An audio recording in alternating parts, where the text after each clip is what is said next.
네, 안녕하세요. 오늘은 아큐레이저 최지훈 대표님 모셨습니다. 제목은 핵심 부품 공정용 레이저 기술인데 아마 최근에 레이저 기술이 굉장히 핫하다 그런 생각이 들어서 적절한 인터뷰가 될 거라고 생각합니다. 네. 일단 우리 최지훈 대표님께서 아큐레이저를 간단하게 소개해 주시면 어떨까요? 네, 알겠습니다. 네. 네, 아큐레이저는 2016년에 설립된 레이저와 광학을 기반으로 한 반도체 후공정 장비 전문 기업이고요. 최근에는 유리기판용 가공 장비와 고전적으로 저희가 단연간 해왔던 레이저 접합 장비, 그리고 최근에 들어서 수소연료전지 관련된 레이저 공정 장비를 개발 판매하는 회사입니다. 네.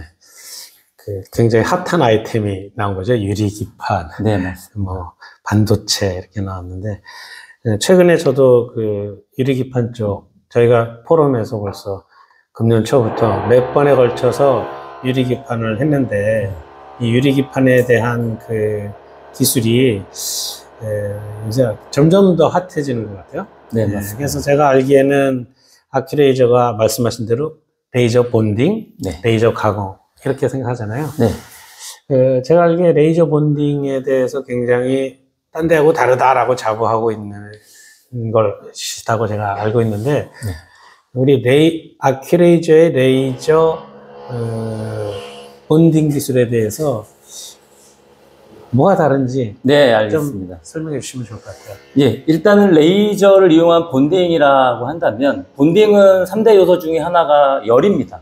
열이 들어가는데 그 열원이 기존의 펄스 히터가 아니라 이제 레이저 광원이라는 거고요. 그러면 저희가 처음에 이 연구를 시작했을 때는 레이저의 광원이 균일한 빔이 들어가면 균일하게 소자가 히팅이 될 거라고 생각을 했는데 그렇진 않았습니다. 열 전달에 대해서 저희가 공정에 대해서 이해가 부족했던 부분이었습니다. 그래서 실험을 하다 보니까 쉽게 예를 들자면 시골에 할머니 집에 갔는데 벽에 붙어 자는 사람은 밤새도록 춥고요. 가운데 자는 사람은 밤새도록 뜨겁습니다. 그 이유는 외풍이라는 게 있지 않습니까?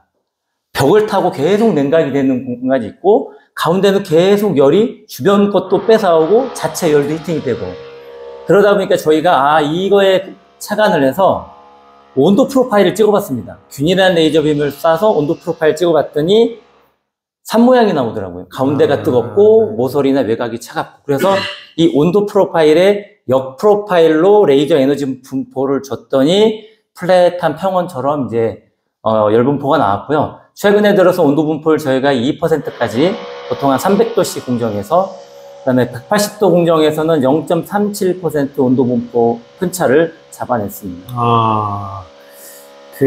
보통은 그렇게 생각 잘 안 하는데, 그죠? 네. 그러니까 네. 주어진 레이저 쓰면 그만이다 생각했는데, 이제 그럼 만약에 그런 경우에는 열 분포를 매번 재서 매번 프로파일을 바꿔야 되는데, 그것도 쉽게 가능하나요? 네, 그렇습니다. 일단은 열 분포에 관련돼서는 이제 LAB라고 많이 알려져 있는 경우에는 저희가 열화상 카메라를 가지고 모니터링을 할 수가 있고요.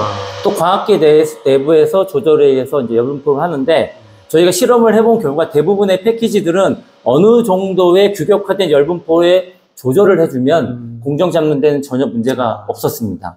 그리고 다만 이제 요새 핫 이슈가 TC 본딩을 할 경우에는 딱히 측정할 방법이 쉽지가 않습니다.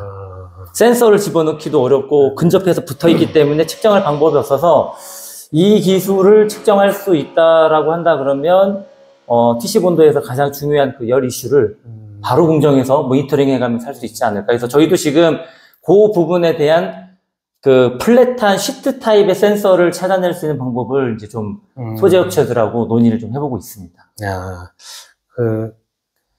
그런 거는 저희 포럼에서도 한번 뒤쳐서 찾아볼 필요가 있겠네요. 네, 네. 저희가 이제 도레이나 테라고도 협력을 하는데 거기도 똑같은 문제라고 합니다. 그러니까 히팅을 할 때 히팅 소스의 온도는 모니터링 하는데 공정하는 표면의 온도는 볼 수가 없다. 그러네요. 네.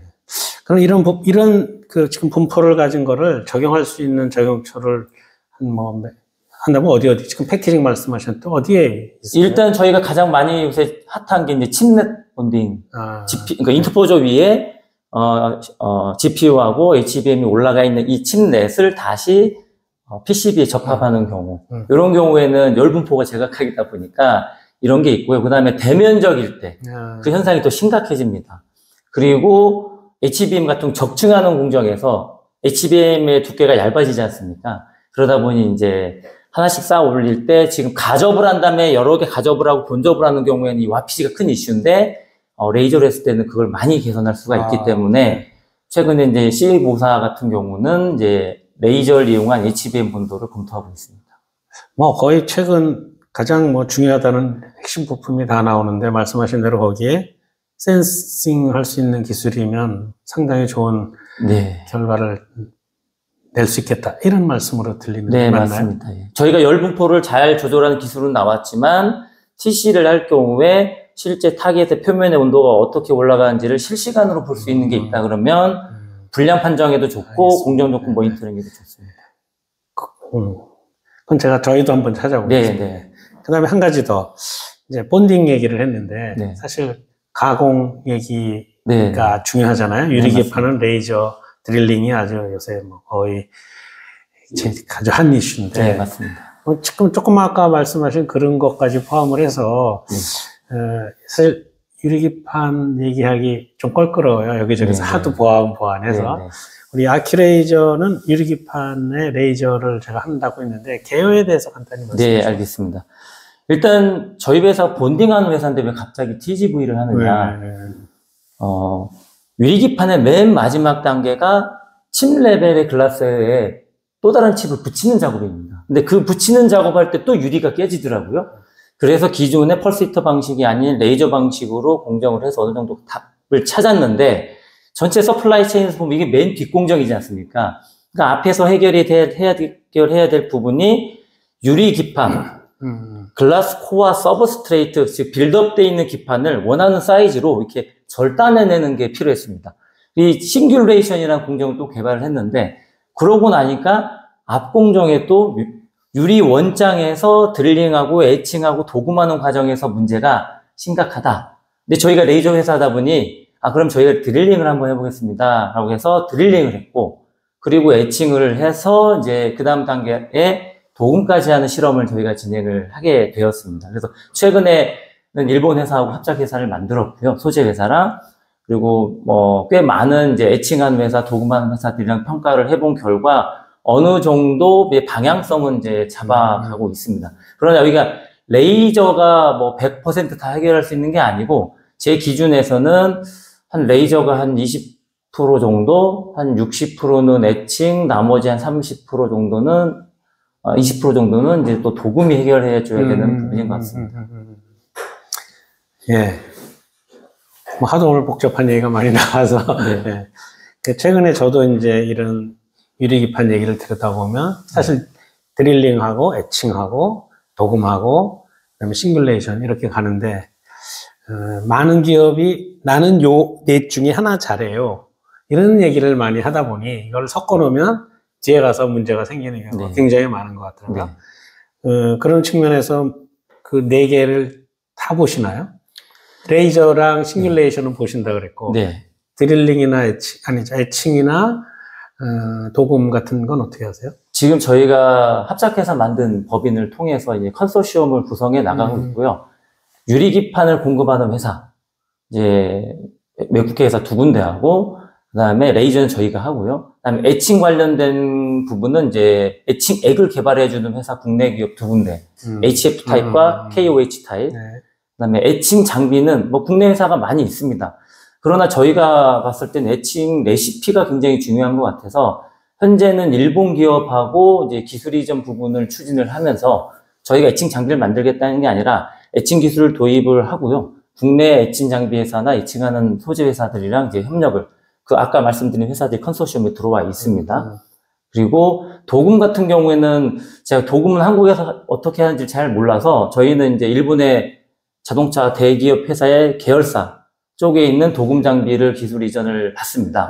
어떤 도금이냐면 다이렉트 도금이라고 해서 스퍼터링 쉬지 않고 바로 이제 올리는 방식인데, 다만 여기에 딱 하나 필요한 소재가 이종 소재 접합 기술입니다. 이 소재는 저희랑 합작한 일본의 D사가 아주 괜찮은 실력이 있습니다. 다만 이 회사는 R&D 이제 위주다 보니 생산이나 이런 대량 생산 쪽은 조금 약해서 그 부분은 제가 알기로는 한국 기업에다가 뭐 넘겨서 한국에서 대량 생산하는 형태로 사업 추진을 하시고 있다고 제가 들었습니다. 그리고 도구맥 같은 경우는 제가 제일 접근이 안 되는 부분이 사실 비전문가이기도 하고 업체를 잘 모르다 보니까 일단은 일본 업체의 장비를 도입을 해오고 레시피를 받아서 그 부분을 이제 국내 도금 장비 회사하고 같이 협력해서 장비는 이제 대부분 이 컨소시엄은 저희는 국내 기업에서 다 해결하기를 희망합니다. 네. 알겠습니다. 저희가 금년 초부터 유리기판 얘기가 나왔는데 유리기판이 전 처음에 사실 이게 될까? 막 이런 생각을 했는데 지난 1년 동안 너무나 구체적으로 아주 급속도하게 발전 얘기가 되는 것 같아요.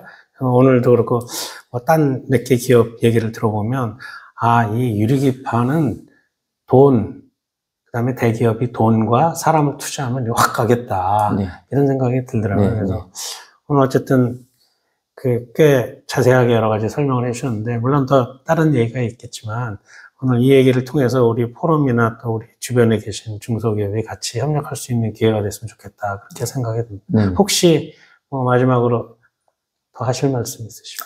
예. 일단 유리기판에 대해서 국내에 많은 투자 회사들이 걱정을 하고 있습니다. 이거 진짜 가는 거냐? 아니면 그냥 수많은 돈만 쏟아붓다 끝나는 거냐? 그래서 투자가 어려워지는 이유 중에 하나가 최근에 모 회사는 이제 700억 규모의 투자를 받으셨지만 사실 그렇게 투자 유치하기 쉽지가 않습니다. 근데 제가 3년간 해본 결과 굉장히 그 사이에 굉장히 급속하게 성장을 해봤고 목전에 와 있기 때문에 이 타임에 국가가 기관이 나서서 이걸 하지 않으면 제2의 반도체, 제2의 OLED의 이 시장을 대만이나 중국 회사에 뺏겨서는 절대 안 될 것 같고요. 그래서 우리 소부장 같은 이 기관이 또 내지 국가기관이 또 우리 기업들이 서로 비밀을 너무 감싸지 말고 어느 정도 소부장 포럼처럼 포럼을 만들든지 이런 단체를 결성해서 이걸 좀 주도해 나간다면 앞으로의 큰 먹거리를 우리가 한국이 다시 주도권을 잡을 수 있지 않을까 하는 희망입니다. 전적으로 동감합니다. 네.